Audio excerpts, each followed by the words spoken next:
seconds before I get started with what's on my heart to share today. Okay. I can't see who you are, but hello. Good evening. Hope you had a good evening. Whoever you are, I can't see it, but I see two people on there. There's 3 things I'm going to share about today. I share every day because I know that's what I'm supposed to be doing right now.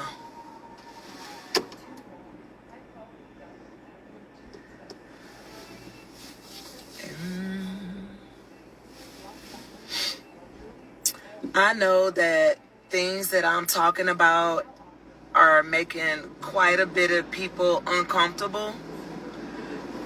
I understand that things that I'm talking about are not normally shared.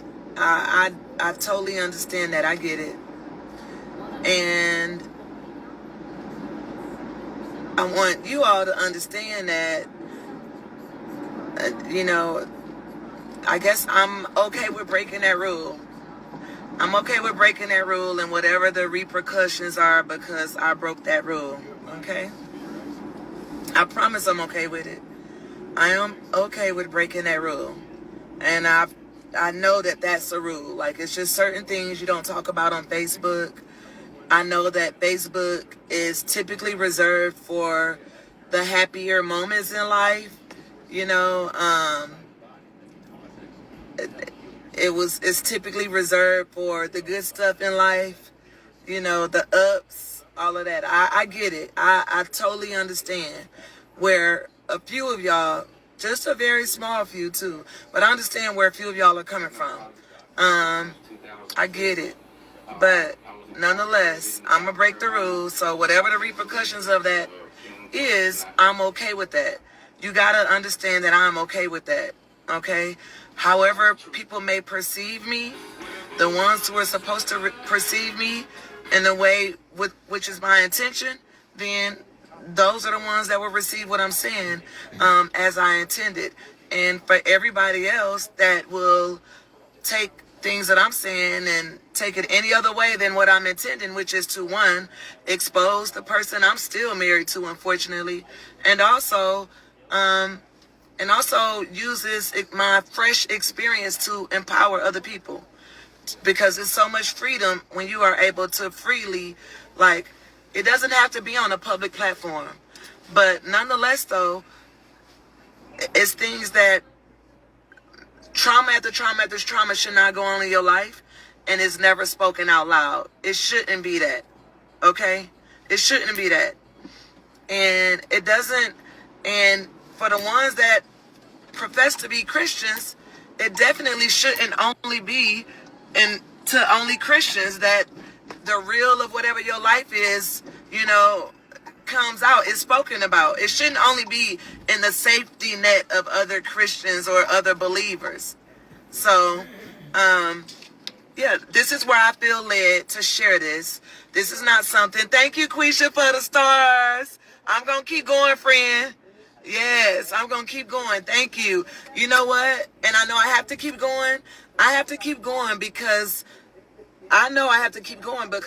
it's enough people that have shared their life with me that never share nothing with me in their life. Oh, since Sunday, I don't go live. This is not my comfort zone. I don't care for that, for the attention. Nonetheless, I'm doing something out of my comfort zone. So it's enough people, though, and it's quite a bit of people that have messaged me, sharing with me their life, literally, traumatic experiences of their life with me, through text message, through my inbox. And because of that, and because of the ways that they're telling me I have helped them, and I am helping them by getting on here, I have to get on here more often. I need to make more room in my life to get on here. That's what that means. And that means that the more I do that, the more and more the devil going to try to raise the heat around me to try to get me to be quiet. But he can't use nobody, though. That's the thing. When you really know that God got something for you in this whole process and all of it, you just can't. I'm going to go into talking about the 3 things I put on here, which is first one, why is it that some people, like my husband, Jeffrey Perkins, who was incarcerated, this was fourth time going to TDC. He had a 25-year sentence. Why is it that I went twice? I spent a total of 6 years in prison. The first time, 2 years, I was on Hilltop and spent most of my time in Lane Murray for 18 months, segregated, isolated, and in administrative segregation. On the unit with Yolanda Saldivar. Her cell was the very first one. And I was so lost at that time. I intentionally got housed in administrative segregation. I intentionally got housed there. I got into so much trouble intentionally because I just wanted to do time by myself.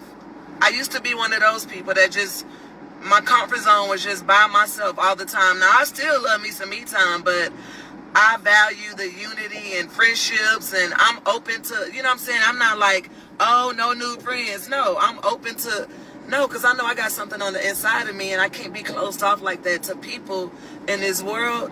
Not when God really got a calling on your life. You can't. So I know my purpose. I'm walking in my purpose, and ain't nothing like being free. And I'm not talking about physically free. I'm talking about spiritually free. Free enough to even talk about something that's real fresh in my life. This is some fresh, still in the skillet type of testimony, the stuff that I'm sharing on here.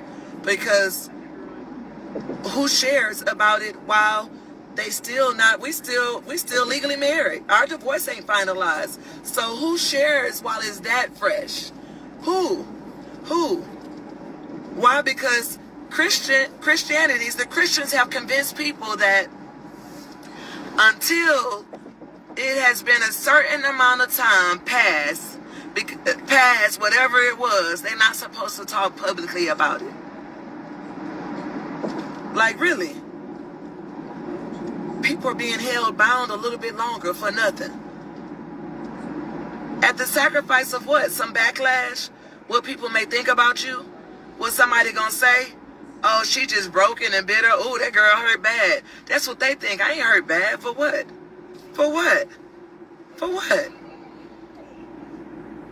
I know my value. I'm the loss. He not the loss. Hurt bad is somebody that don't know their value. I know my value. So down back behind, no. But I'm past that part. And furthermore, he wasn't a boyfriend. He's my husband. So yes, and I went through that brokenness, all of that down bad. I went through that, but I'm not here right now. So what I'm sharing right now is not out of pain. Yes, some hurt mixed in because it's some stuff that I found out recently, and that kind of stung a little bit. But my heart was already so cold to him by the end that, it didn't have that impact on me. It didn't have that impact, and I thank God for sheltering my heart like that. Nonetheless, let me get to it. Let me refocus, okay? Why do some people just keep going back and never, ever change? The change don't happen. This is the reason why. Mental health. That's the reason why. Mental health. That's the short answer, is mental health. Mental health. To break it down a little bit, incarceration alone is a traumatic experience. Understand what I'm saying? It's very dehumanizing. In most Texas prisons, there is no AC. You watch people die left and right from the heat. Literally, you watch people get burned alive and get carried out on a stretcher with a white sheet covered up. You gotta spread your butt cheeks and all of that. You gotta use a little bitty piece of soap to try to bathe with. That's like no bigger than like literally the tip of my pinky finger. You gotta try to wear your sanitary napkins extra, probably longer than you would if you don't have money to go to commissary, because they don't, it might be some bugs in your food sometimes. Sometimes the bugs may be living. You see what I'm saying? So prison in itself is very traumatizing. It's a traumatic experience. Whatever happened that led that person to prison is also a very traumatic experience. The more time someone does in prison, the more time they are exposed to trauma, right? You're also exposed to a non-rehabilitative environment, right? There's no rehabilitation in prisons. There's not. So you're exposed. You're living in that environment. You're living in an environment where there's a lot of violence, a very hostile environment. That's what you surround yourself by. Well, when you're in prison, you don't have no choice. That's what it is. And so the ones who escape and are able to move on and live a very productive, law-abiding citizen type, or whatever their level of success is, type of life, is more people that are not making it to that part than are, and it's all because of mental health. There is so much focus on re-entry and the employment and the housing and all of that, and it's a lot of needs. It's a lot of needs, but in my opinion, mental health is the number one, and it's overlooked a lot. It's overlooked a lot. There's not enough platforms for that. So why do some people just keep on going and going and going, and they never, even people like my husband who didn't have to, who had the family support, the love, all of that, didn't come home. And I came home from prison and was in a shelter. I didn't have my own vehicle. He came home, was able to have a vehicle, all of that, all basic needs met, food, clothing, shelter. All of that met and then some. And so even with all of that support, a lot of people, you're just not going to see that success rate. Why? Because too many, in my opinion, the reason why is because mental health is often not addressed. It's often not addressed. For many people in my community, growing up, I never heard of it. I never heard of it unless it was used as the word crazy or something that's stigmatizing like that. Crazy, stuff like that. I remember when I first started talking to my husband about mental health when he was incarcerated, just me bringing it up led to arguments over the phone. Just me mentioning it. It took a while for us to be able to even have a conversation about it. It took a lot of me pouring into him and trying to educate him about mental health, because from his world and his viewpoint, all he knew of mental health was you don't have any mental health problem as long as you're not outside talking to a tree. That's what mental health is, when people like that. And as long as you're not that, then you good. You don't have no problem that needs to be addressed, especially professionally. I hope that in my sharing, somebody unlearns something. Be willing to unlearn things. Be willing to be teachable. Be willing to be teachable. I want to always be teachable. Just 2 weeks ago, y'all, I read that when you brush your teeth, when you finish, it's better for you to just spit out and don't rinse out your mouth with water after you brush your teeth. I just started doing that for the last 2 weeks, and I'm going to keep doing that. I just read and learned how that is better for your teeth. I'll be 45 in 2 months. Lord say the same. I'm just using that as a comparison.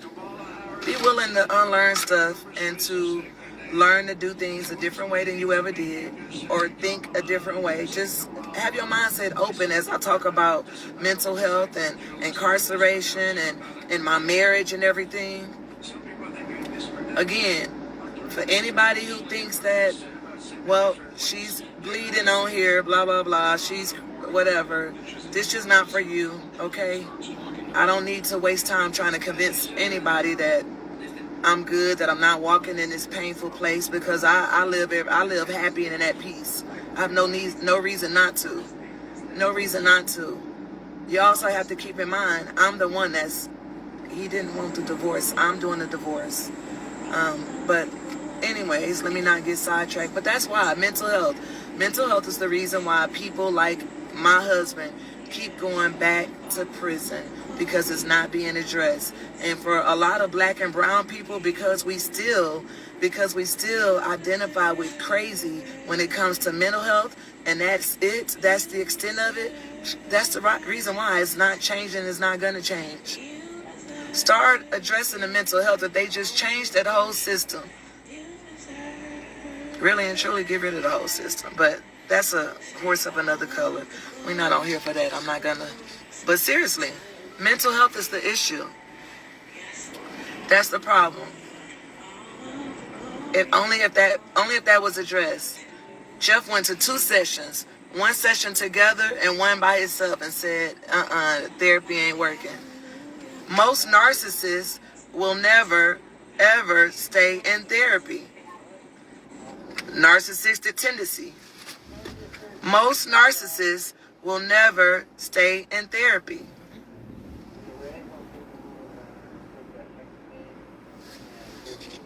They just won't. What was mine?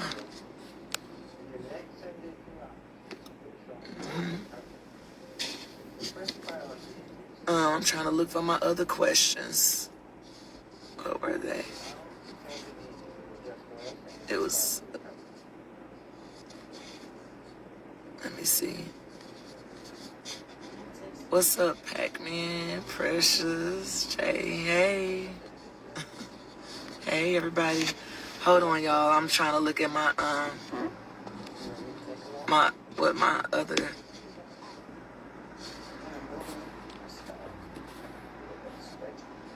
Oh. No. Somebody trying to join? I don't want y'all to join.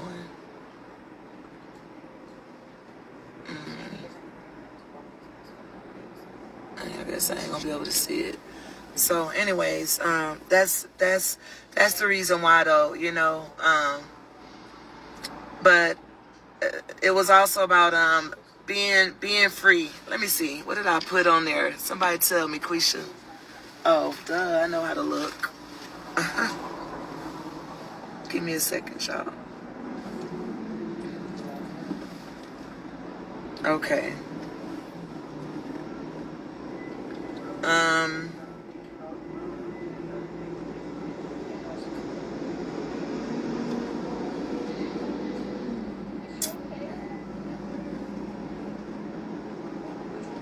me see. Okay. Are you free in the world but in prison mentally? This is a big one. Just because you are in the free world, there's a lot of people out here in the free world, and they're really not free, they're bound. And that's a big, I mean, a lot of people, it's a lot. People, please understand that pain is a part of life. If you normalize pain, this is a way. I'm gonna tell you a secret to walking in freedom. If you normalize pain when it comes in your life or whatever happens, and just normalize it, people treat pain, which is just an emotion. That's it. You have to know that our emotions change like the weather. It's rainy today. In 2 days it'll be sunny again, hopefully. But seriously, our emotions change like the weather. Pain is nothing but an emotion. That's it. If you're a believer, I don't see how believers walk around miserable and sad all the time. Everybody goes through, depression is normal. Depression is normal. Just because you go through periods of depression in your life does not mean you have depression. It's a big difference from having a clinical diagnosis of depression. It's a big difference. I have a clinical diagnosis of depression. However, it is managed. It is being managed. And that is the reason why I don't walk around depressed. I don't have to. But also, that's only one of the reasons why. The bigger reason why is because of my faith. My faith. You got to believe that your faith is solid enough. You got to know that it's solid enough to even pull you through depression. You got to start looking at emotional things like what is that to God? What is that to Jesus? What is that to the God? What is that to Jesus? What is that? What is healing and emotion to him? That's a piece of cake. That's a piece of cake. We end up making decisions and stuff based on how we feel, on our emotions and all of that.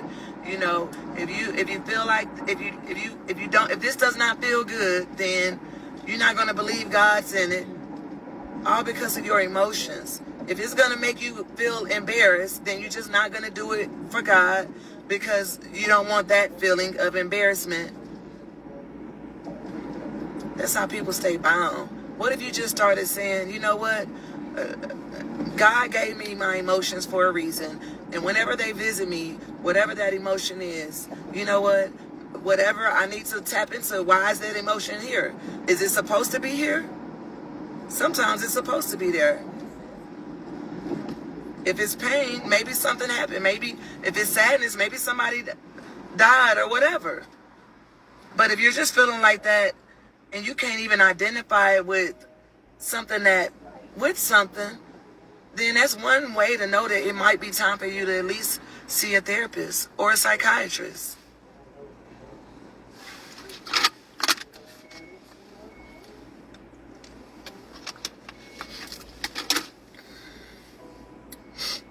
If you allowed yourself to get past religious guidelines, you can walk in real freedom. If you allow yourself to get past the religious barriers and all of the rules and regulations that people put on your life because you decided to say you were a Christian, you know what? If you could just let yourself go of all of those rules and regulations and get to know God real for yourself and have a real relationship with Jesus for yourself. Real. A real one. One that you communicate with him daily. One that you really seek his word. One that you have a reverence in your heart to please him. One that allows you to be human, though. One that allows you to be human. We're all human. We're all gonna not get it right sometimes. We're all gonna fall short sometimes. But one that says, my spirit is convicted when I do, and I'm not gonna stay in it. I'm not going to stay in it.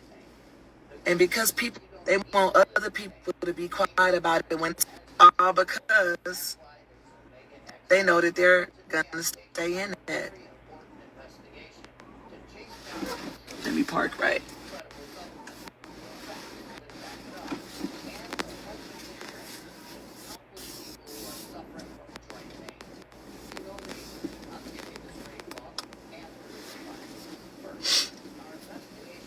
Yeah.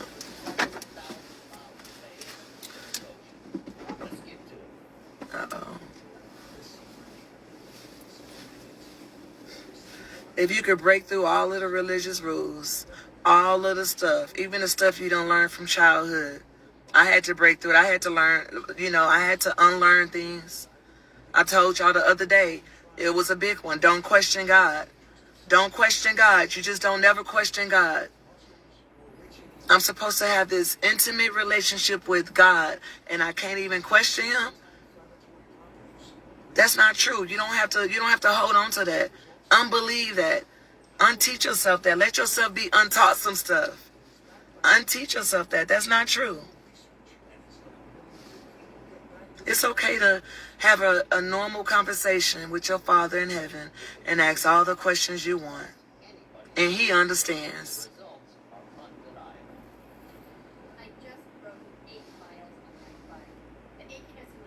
That's one of the ways that you can be able to walk in real freedom, to where you're free enough to where if God did want you to bring something to a public platform, you would say, okay, God, I'm going to get on a public platform and share this out of obedience, because that's how free I am. I don't know how so many people is like the only things that God asks them to do are the things they want to do. Like, that's weird to me. Why is it that the only things that God ever asks you to do are the things you want to do? Like, how does that work out? How is it that, like, I don't understand.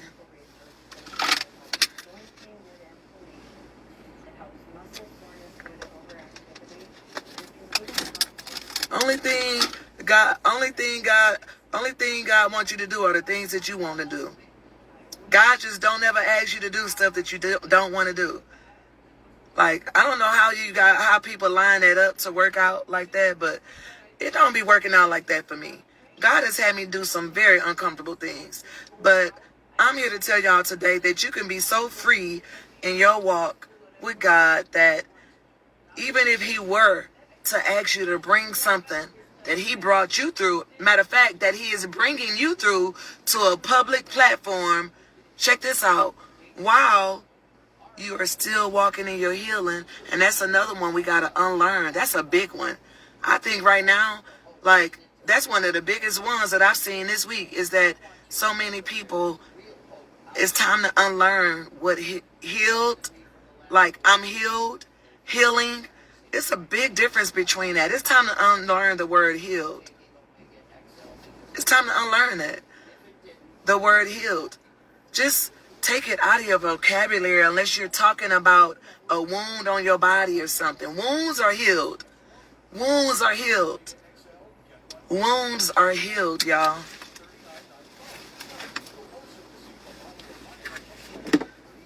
Diseases are healed. There are many things that are healed. The emotional impact and the mental impact from traumas that we experience in our life? No, ma'am, and no, sir. You walk in healing. Healing. Healing. And as long as you profess out loud and keep lying, saying that you're healed from whatever, and I'm healed from this, and I'm healed from that, that's gonna all, when you know how powerful what you say is? Well, it's so powerful what we speak out of our mouths. If we lie to ourselves, what does that do? What does that benefit us? If we lie to ourselves and say we are healed, Healed, it will not benefit us. That will hurt us. And it is hurting us. How do I know? I know because people believe that. The reception went out. I know because people really believe that God is not ready to use what they're going through until they have gone through it, until it is over with. That's how I know. That's how I know. People believe, and I mean people of all titles, of Christian, believer, Catholic, whatever it is, you name it, and all different levels of this. Priest, bishop, you name it. People really believe in their heart that they get to this healed place. People have convinced themselves that they get to a place of where they are healed while they are still alive. I thank God for therapy. I thank God for therapy. It teaches me so much. It has taught me so much over the years. What would I do without a therapist? What would I do without Jesus? I need both of them. I don't know about you, but I need both of them. Yep, I need Jesus and therapy. I need both. Unlearn that. Let's unlearn that, please. And when you unlearn that, it's going to help you to walk in freedom. For real, for real. So that way, when things happen, you can... When things happen in your life, you will be able to identify with where I am right now. You will say, oh yeah, that's what Vina was talking about. Now I see. When things happen in your life, and when you don't stay in them as long as the world thinks you should, when you start walking in your freedom a little bit sooner than the world thinks you should, then you're going to get it. You're going to be like, oh yeah, okay. Long as I know I'm walking in healing. Healing is a part of my life. I didn't lie to myself this time and tell myself that I was healed from this traumatic experience, whatever it was. Whatever it was. Don't lie to yourself and say you're healed. Not while you're living.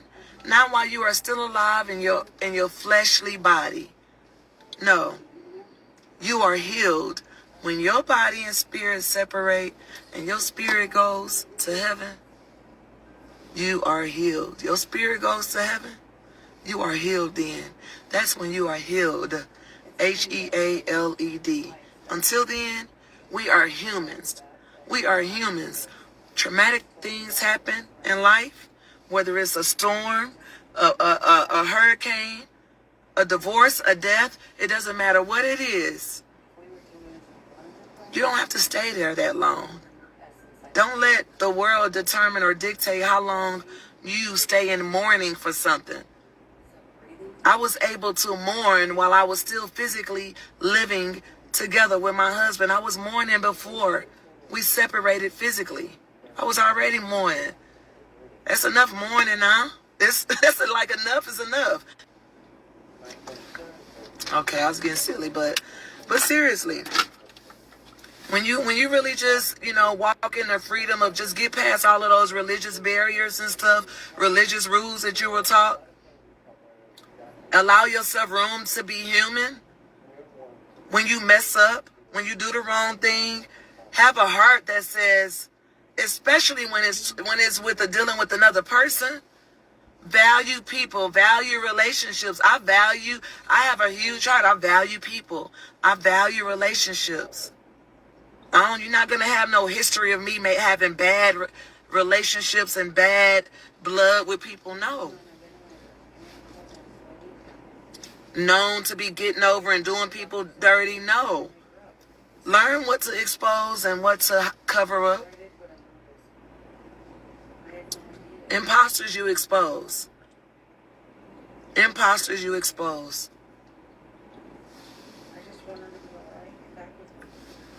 Mm-hmm.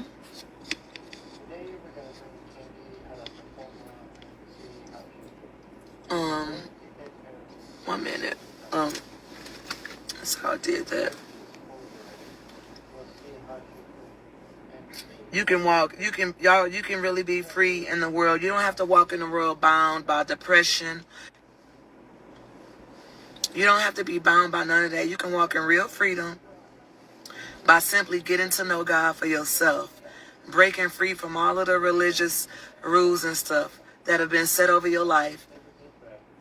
What if God, especially for all the Christians, especially, why? Because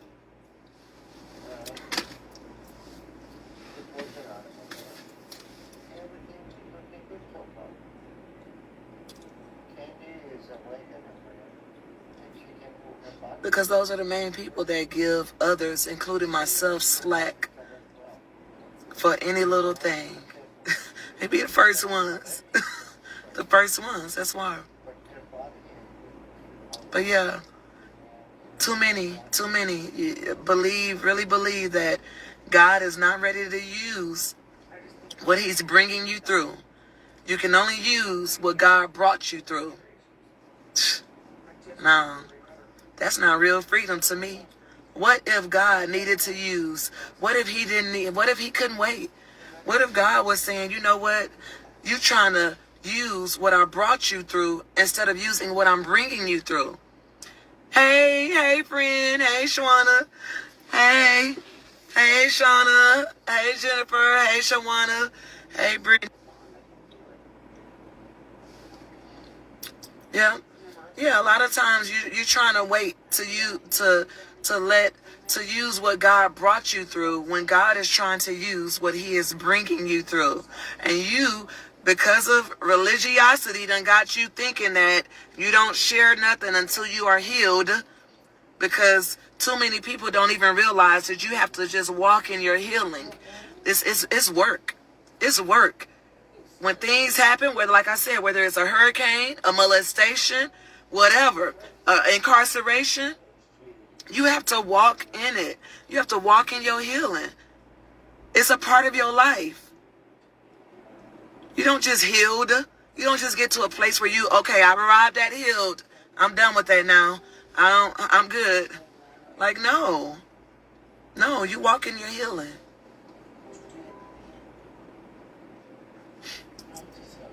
You walk in your healing. Healing is a lifetime thing. You live in your healing. You live in healing. It's a lifetime thing. It's a lifetime journey. I can't say that enough. It's a lifetime journey. And if y'all think that Facebook is here and social media is here, and if for y'all that think that, well, God wouldn't want to use this platform, for y'all that, if anybody thinks that God would not want to use this platform to reach people in this day and age, he would have been using it too. He would have been using it too to reach more people. Shoot, he can reach more people. Why not?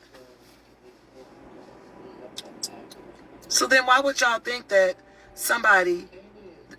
God wouldn't want to use somebody to share what he's bringing them through on this platform right here that can reach thousands and millions of people? Christians that I know don't believe that. Christians that I know have put God in this box to where unless he has already brought them through it, they're not supposed to share it, especially on no public platform. And Facebook is reserved only for the good parts of our life. Facebook is not reserved for us to share any trial in life that God is bringing us through. Because after all, what is a divorce to God? What is healing from it with a divorce from God? What is that to him? To me, that seems so minute. To the God I believe in, that seems so little. What's a broken heart to him? Why wouldn't he want to use it? Why not? But just because you may not have whatever it is, the peace to do it, the courage, whatever it is, not to bash nobody, because it's not for everybody. It's not for everybody. It doesn't mean that everybody, when they go through stuff, they're supposed to get on a public platform and share it. However, if you have a real relationship with God, you will know when. And right now is the time. Right now is the time. This isn't my norm. I'm not all comfortable just talking to the camera. This isn't what I do. I'm not that person. I've never cared about no likes and this and that. I still don't. But I know what I'm supposed to be doing right now, and I know that it's right here sharing, just like I am. I'm supposed to be sharing very openly and specifically about what I've gone through and what I'm going through. So I'm so proud of you. We need more people like you in this world, especially from you being loyal with someone incarcerated. Thank you, Shauna. Yeah, you know what it's about. Thank you. That's right. Thank you. Yeah.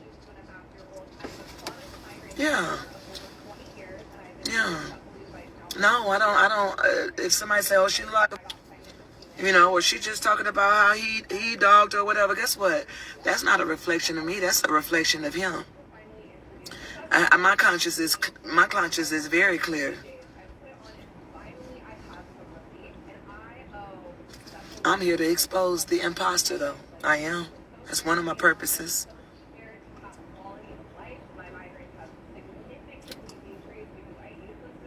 I'm also here, though, most importantly, to help other people, though.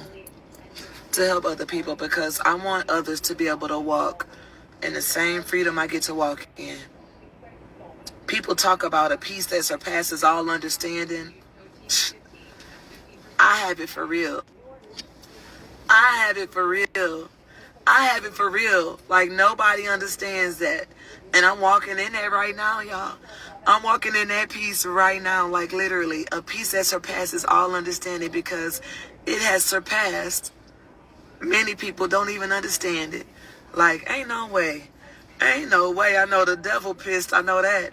Even the devil, like, this, she's supposed to be broke down, but I can't do nothing to keep this girl down. I know. Hey, it's in me. What can I say? I don't know. It's in me. It's in me. It's in me. Many are called, but few are chosen. It's in me.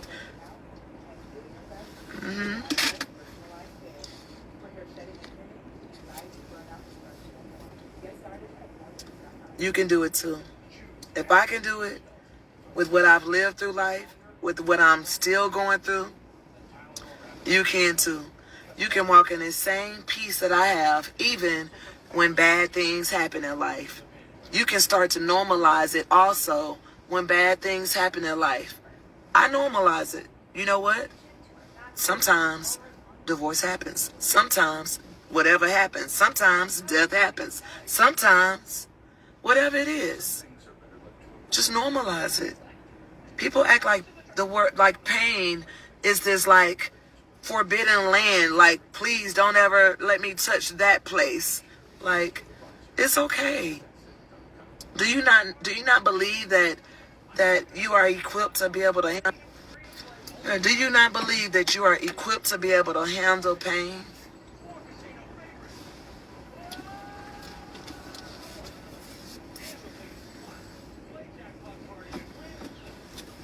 I assure you that you are resilient, that God created you resilient and to be able to handle pain again and again and again and again and again and again until we die.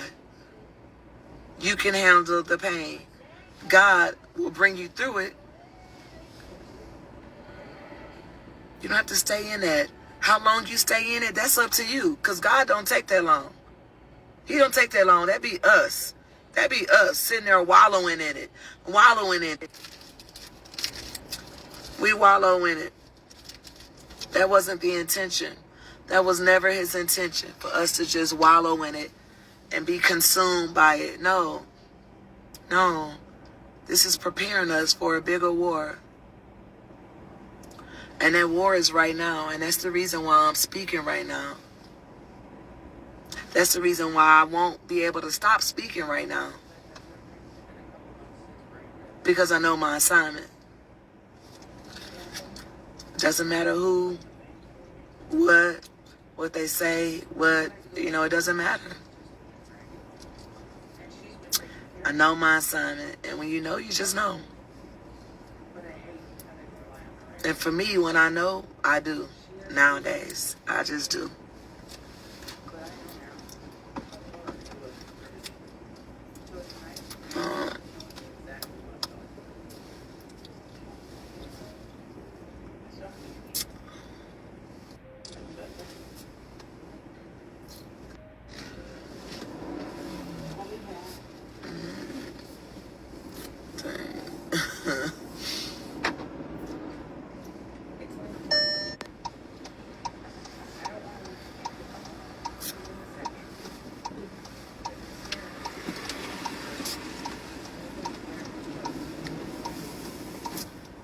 Ain't nothing like being free.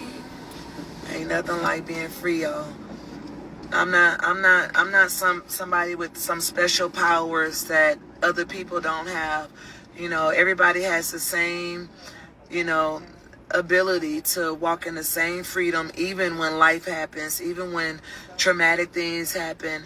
Yes, you're gonna be hurt and you acknowledge the pain, but you don't have to stay living in the pain. That's what I'm saying. That's what I'm saying. You can be free from it, and even free enough to talk about it. Even free enough to talk about it on a public platform if you needed to. If you needed to. Or if God wanted you to. I assure you that if God only asks you to do the things, if the only thing he ever asks you to do are the things that you actually want to do, you may want to start questioning if it's really God that has you doing it. Okay? If God only has you to do the things that you really want to do, you may want to question, is it really God or is this just you? I'm just saying.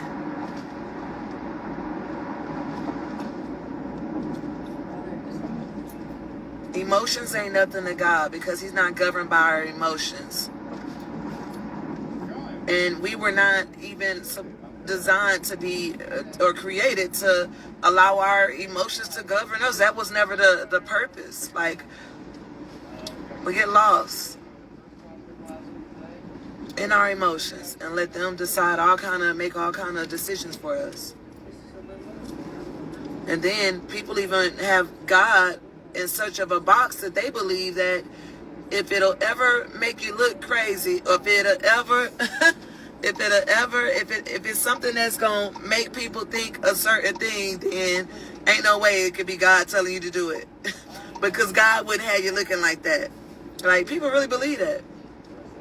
People really believe that, you know, God just does not work in those extraordinary ways like that. Like, they really got him messed up because they got him, putting him in his box, and that's just not so. God doesn't operate like that.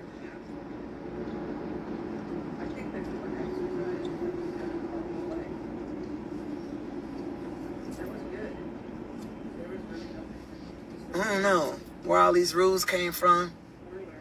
People make up all kind of rules and then get bad when you don't follow their rules. Like, I've never seen, it's crazy. Like, literally, people make up all kind of rules about what you should and shouldn't do and can and can't do, and get mad when you don't follow the rules that they made. Somewhere along the line, so it's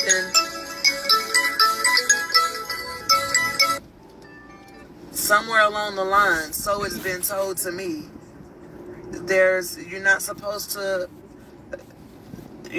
to be sharing like this openly about certain things while God is bringing you through it, especially a divorce. It's no way that you talk about that while it ain't even finalized. You better not.